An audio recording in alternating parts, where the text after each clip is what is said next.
The language spoken by the enclave is not related to any other in that part of the world. And the population also has the highest concentration of Rh-negative blood type in the world. Would you believe me if I told you that your blood could hold secrets from another world? While most of us share a protein with every monkey on Earth, 15% of the population is missing it entirely.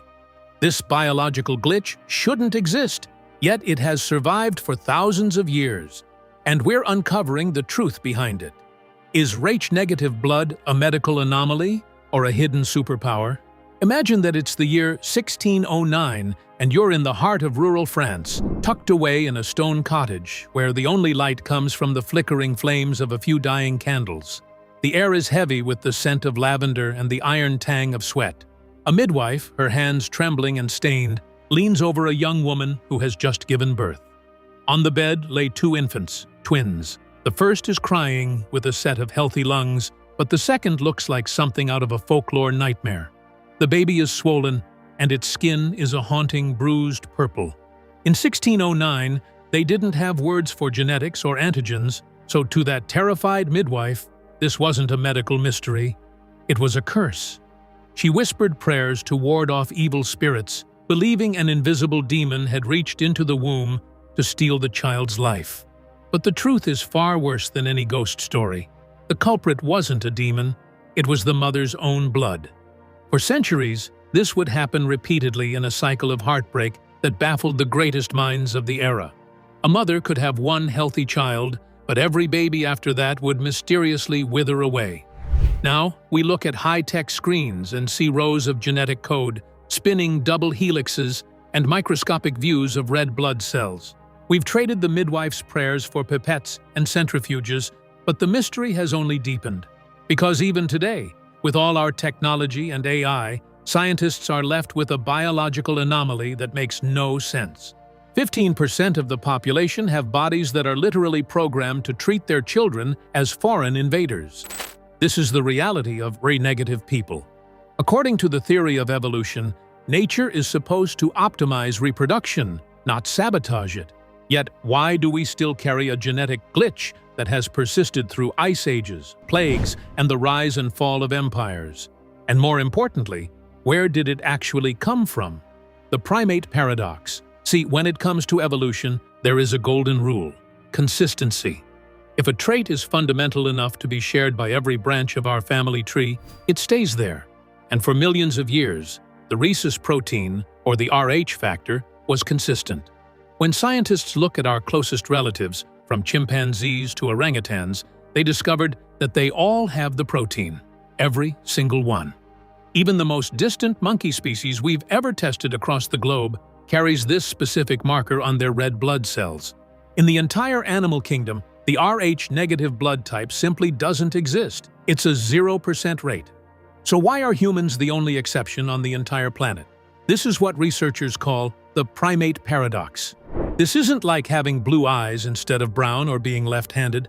Those are variations within a set of rules. Rh-negative blood feels like it ignores the rules themselves. It's an absence of a protein that creates a biological wall between 15% of us and the rest of the primate world. If we truly evolved from the same African ancestors as the great apes, our blood should, by all accounts, be compatible. But it isn't. So how did a trait that is universal across the entire primate lineage just vanish? And why only in us? For decades, this stayed mystery. But in 1937, a group of scientists decided to stop wondering and start testing. In a cluttered, dimly lit laboratory at the Rockefeller Institute in New York, Dr. Karl Landsteiner, a man who had already won a Nobel Prize for discovering the main blood groups, is hunched over a microscope alongside his colleague, Alexander Wiener. They were working with rhesus macaque monkeys, trying to understand how different species react to one another's blood. But as they moved from monkeys to humans, something went completely off the rails. They began mixing rabbit serum, which had been sensitized with monkey blood, into human samples. In most cases, the reaction was violent. The red blood cells would clump together like curdled milk, a process called agglutination. It was a clear sign that the body was identifying a foreign invader and trying to destroy it. As they moved through their samples, they discovered that in about 15% of the human tubes, there was no reaction at all. It was as if the antibodies were blind. Landsteiner noted the silence of these samples. To the antibodies, these people simply didn't exist. They were missing the very thing that defined human blood in the eyes of the immune system. To a scientist, this was a horror show. It meant that a huge chunk of the population was walking around with a mutation that could make a standard blood transfusion a death sentence. They had discovered the Rh factor, but in doing so, they had opened a door to a much darker question. If this blood type were a missing piece of our evolutionary puzzle, where did it start? Genetic traits don't just vanish into thin air without a reason. Scientists began to map out people with this mutation, expecting to find them scattered randomly across the globe. Instead, the trail led to a remote mountainous corner of Europe, to a people who have lived in total isolation for thousands of years. Nestled between the borders of Spain and France, tucked away in the rugged, jagged peaks of the Pyrenees Mountains, lives a group of people known as the Basque. For centuries, they've been a riddle that historians and linguists just can't solve. They don't just look a little different or have unique customs. They are a walking, breathing anomaly. The genetic fortress. Imagine a genetic fortress that keeps the gene pool clean. That's exactly what the Pyrenees served as for the Basque people. While the rest of Europe was being swept by waves of migration, invasions, and cultural mixing, the Basque stayed put. They didn't move, and they didn't let anyone else in. This extreme isolation created a biological time capsule. When scientists finally started testing their blood, the results were staggering. While the rest of the world hovers around a 15% Rh-negative rate, in parts of the Basque country, that number skyrockets to a massive 35%. But the mystery doesn't stop at their blood. If you walked into a local tavern in a Basque village, you'd hear a language called Euskara. And here's the interesting part. Euskara has no cousins. It is what linguists call a language isolate. It isn't related to Spanish, French, Latin, or any other Indo-European language on the planet. It's as if they spawned on the map from a completely different era, or perhaps a completely different world. It's no wonder that some researchers believe the Basque are the last remnants of the original Europeans, a group of people who existed long before the rest of us arrived. But as we look at this Basque people, we start to see a pattern. This mystery blood has a strange way of showing up in the most powerful circles of human history.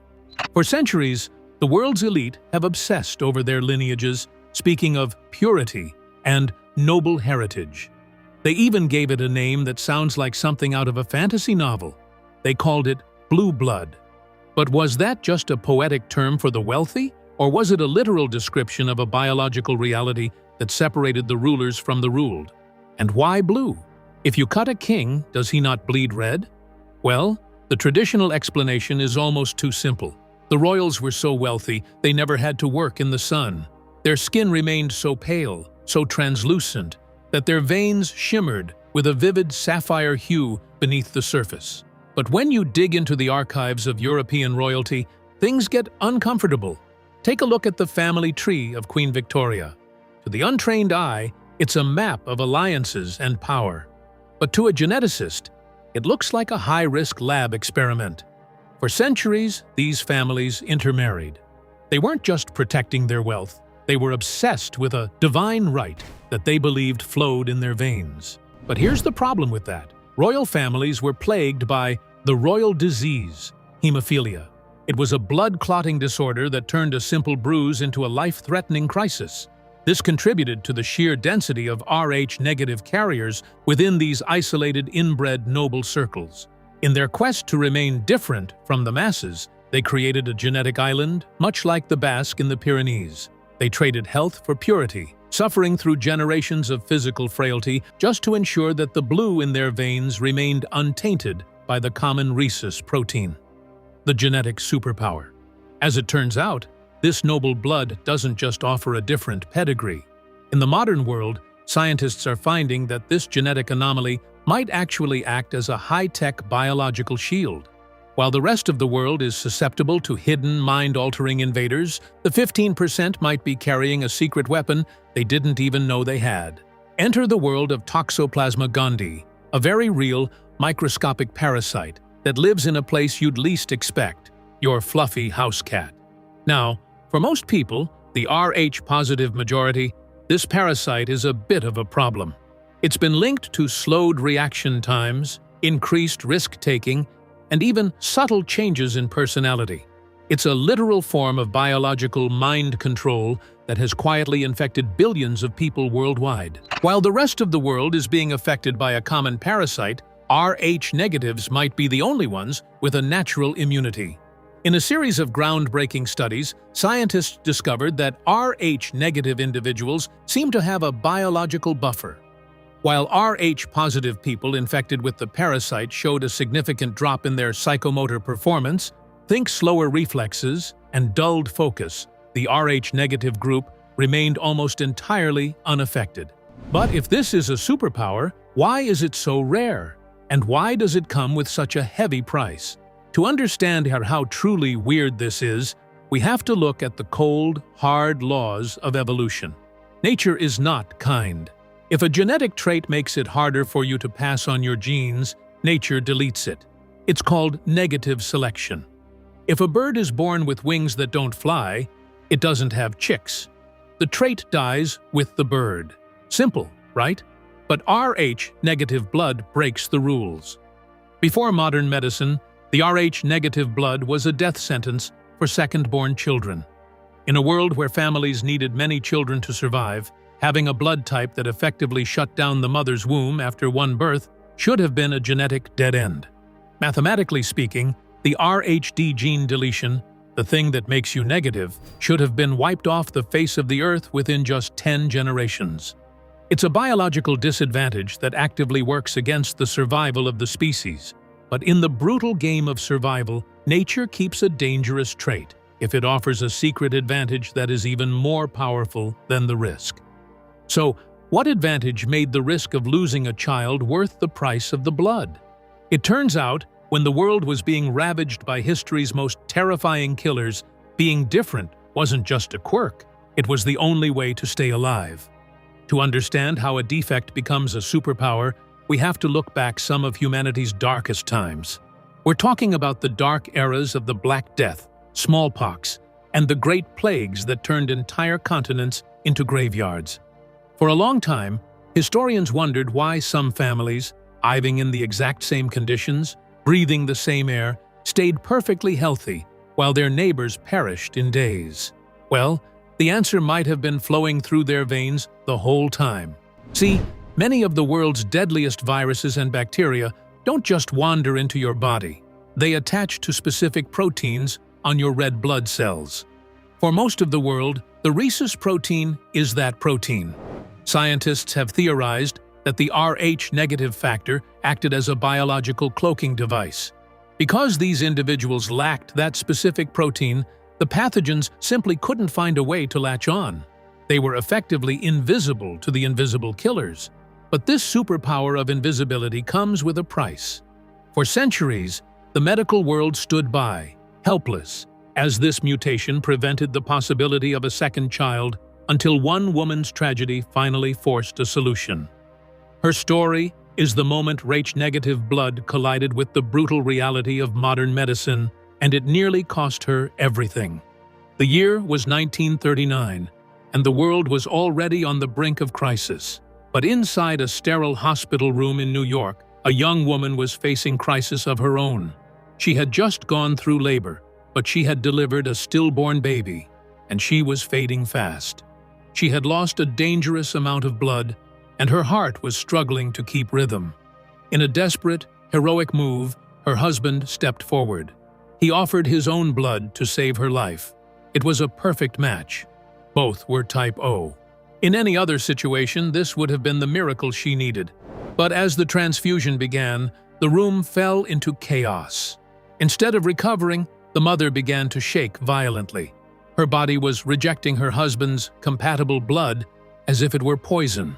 This was the Philip Levine case, and it became a catalyst for hematology. Dr. Levine realized that the mother's immune system had been sensitized during her pregnancy. Because the baby had inherited a protein from the father, the rhesus protein, the mother's Rh-negative body had identified her own child as a parasite. Her body had spent 9 months building up an army of antibodies to destroy the invader in her womb. When her husband's blood entered her veins, that army launched a full-scale assault. For the first time, science had to face a heartbreaking truth. For Rh-negative women, pregnancy was a big risk. If being Rh-negative was this dangerous, how did it ever become an established part of our DNA? The ancestry mystery. Some researchers believe Rh-negatives aren't a new mutation at all. There is a compelling, highly debated theory that Rh-negative blood is the final genetic fingerprint of the Cro-Magnon people, the original humans of Europe. It would explain the isolation of the Basque and the Celts. Under this lens, positive populations migrated from Africa and the East, carrying that rhesus protein with them. When these two groups met, they interbred. And as we saw with the Philip Levine case, their biology didn't always play nice. But if this blood really is a remnant of an ancient, pure human lineage, does it affect more than just your health? If you're part of this 15%, you might have noticed some, let's call them quirks. From your physical temperature to the way your brain processes information, there's a list of traits that Rh-negatives swear are part of the package. And some of them are frankly bizarre. If you're Rh-negative, there's a statistically higher chance you're rocking red or blonde hair and striking green or hazel eyes. But it gets weirder. Many claim to have a literal extra bone, a caudal vertebra, or a tailbone that's more pronounced than the rest of the population. Then there's the psychic sensitivity. We're talking about high levels of intuition, vivid prophetic dreams, or even a strange, unexplained empathy where you feel the emotions of a room before anyone even speaks. A lower basal body temperature is one of the most consistently reported traits in the negative community. Some say it's proof of a lineage that evolved in a much colder, harsher climate. Others believe it's a sign that the Rh-negative body operates on a different metabolic clock entirely. And then there's the brain. Persistent rumors and self-reported data suggest that Rh-negatives possess a higher-than-average IQ and a natural aptitude for complex problem-solving. Now, is this all scientifically proven? Not yet. Much of this is based on community data and anecdotal evidence. But when thousands of people who share a rare genetic marker start reporting the exact same traits, you have to ask, where does the coincidence end and the biology begin? For centuries, these traits were just oddities. But for mothers, these quirks didn't matter when they were facing the harsh reality of being Rh-negative. They needed a miracle. And in 1968, science finally delivered a breakthrough that would change the fate of these ancient bloodlines forever.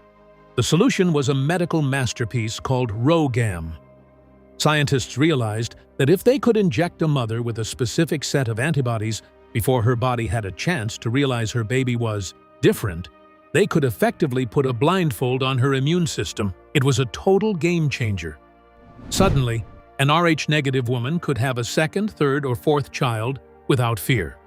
But now that Rh-negative children were surviving at record rates, the mutation started to spread. If you look at a heat map of Rh-negative blood, it doesn't look like a modern population chart. It looks like a voyage. When you start at the ground zero in the Basque country and move outward, the gradient is impossible to ignore. As you travel north along the Atlantic coast, the numbers stay higher than the global average. You see it in the Atlantic fringe, the Breton people of France, the coastal populations of Spain, and then, most famously, the Celts. In Ireland, Scotland, and Wales, the Rh-negative frequency remains significantly elevated, often hitting 25% or higher. For decades, we just called this the Celtic connection. But what if these people were the survivors of a single, massive migration that happened before recorded history? The geography also checks out. These are the places that stayed isolated the longest, protected by the sea and the cliffs from the new arrivals sweeping across the rest of the continent. It would explain why the blood type is so rare in Asia, Africa, and the Americas among indigenous groups. But if these people were so fundamentally different, could it be because the very chemistry of their life was different? We've been talking about the protein on the cell, but some believe the secret is deeper. They believe the secret is in metal. You see, for almost every human walking the earth today, our blood is red for one simple reason: hemoglobin. It's an iron-based protein that carries oxygen through our veins. When iron meets oxygen, it rusts, turning that deep, familiar crimson. But if you look into the darkest depths of our oceans, you'll find creatures that play by an entirely different set of rules. Horseshoe crabs, octopuses, and certain deep-sea mollusks don't have red blood. They have hemocyanin. Instead of iron, their blood is built on a foundation of copper. And when that copper meets oxygen, it turns a stunning, glowing blue-green. Now, we already know that Rh-negative individuals are often linked to the term blue bloods. We know they have lower body temperatures. We know they seem to have a different resistance to parasites. Some fringe researchers argue that the Rh-negative factor is actually a remnant of a copper-based blood system, a lineage that, at some point in the distant past, operated on a completely different atmospheric or chemical requirement than the rest of the iron-blooded world. Copper is a much more efficient conductor of electricity than iron. If Rh-negative people truly have a higher concentration of copper or a history of copper-based biology, it would explain the psychic sensitivity and the high IQs we discussed earlier. Their nervous systems would, quite literally, be wired differently, faster, more sensitive, and more reactive to the world's electromagnetic field. Is it possible that we are looking at two different models of humanity? One built for the iron-rich soil of the plains, and another built for something else? Perhaps a world with less oxygen, or a society that harnessed energy in ways we are only just beginning to rediscover. But if this copper lineage is real, it's not just hiding in the mountains or the history books. It's hiding in plain sight, in the most powerful offices in the world. Some say the 15% don't just survive, they rule. Are we being led by a secret bloodline, or is the presidential conspiracy just another tall tale? If you've spent more than 5 minutes in the deeper corners of the internet, you've seen the conspiracies connecting presidents, queens, and billionaires, all claiming one thing: they are all Rh-negative. The theory suggests that the shadow government isn't about political parties or secret handshakes, but about what's flowing through their veins.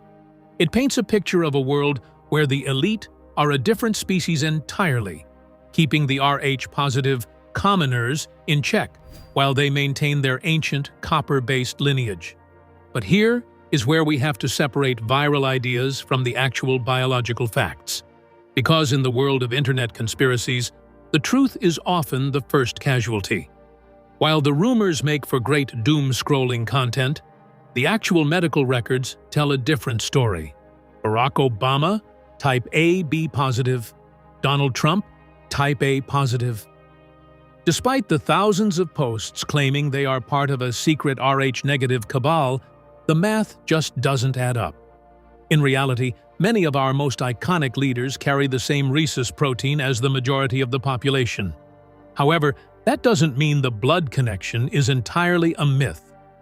While the "every president is negative" claim is a fabrication, there is a statistically strange cluster of Rh-negative blood in the European monarchies and high-level aristocratic circles. It's not a global conspiracy, it's a genetic byproduct of hundreds of years of isolated breeding. The shadow government might not be a secret alien bloodline, but the obsession with pure DNA in the halls of power is very real.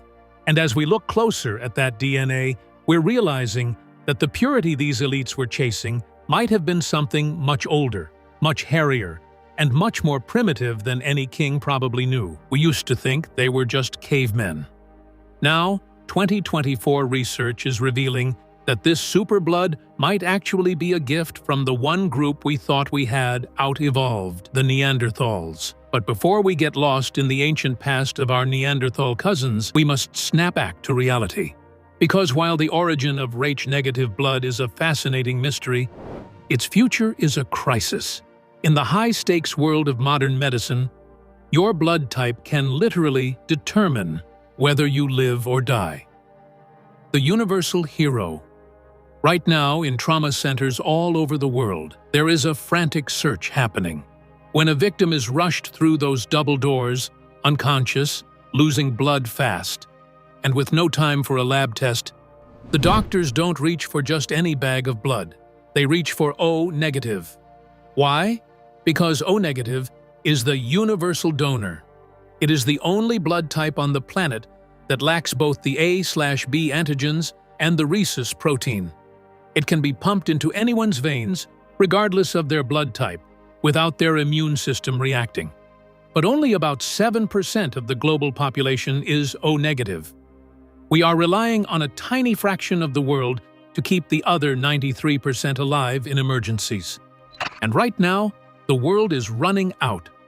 We are currently facing some of the most severe blood shortages in modern history.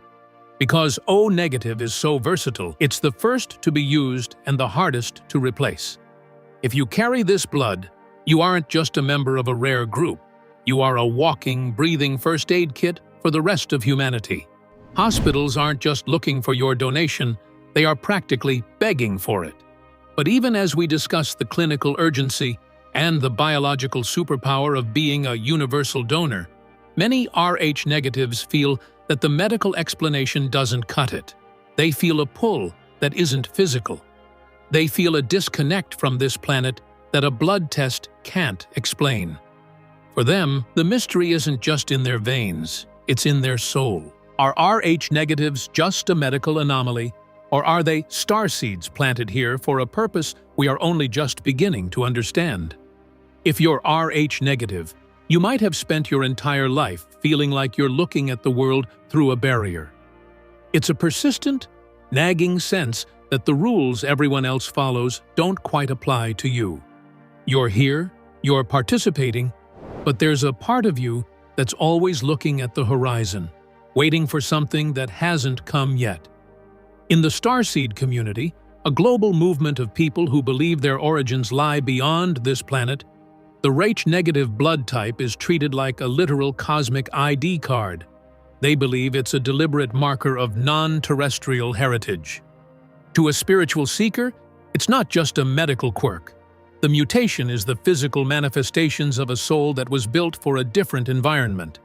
Many Rh-negatives report being empaths, people who can feel the physical pain or emotional distress of others as if it were their own. They are usually hypersensitive to light, loud noises, or even the electromagnetic fields of the devices we use every day. To the starseeds, this is because Rh-negative blood is more conductive. Whether you believe in ancient aliens or just the raw power of the human spirit, you can't deny the psychological weight of this blood type. It creates a community of people who are bonded by a shared sense of otherness. But whether you're a starseed, a descendant of the Basque, or just a medical anomaly, there is one thing that is undeniably true. You are a survivor. But in the 21st century, what does it actually mean to carry this blood? We've traveled from the candlelit terror of 17th century France to the sterile, high-tech labs of today.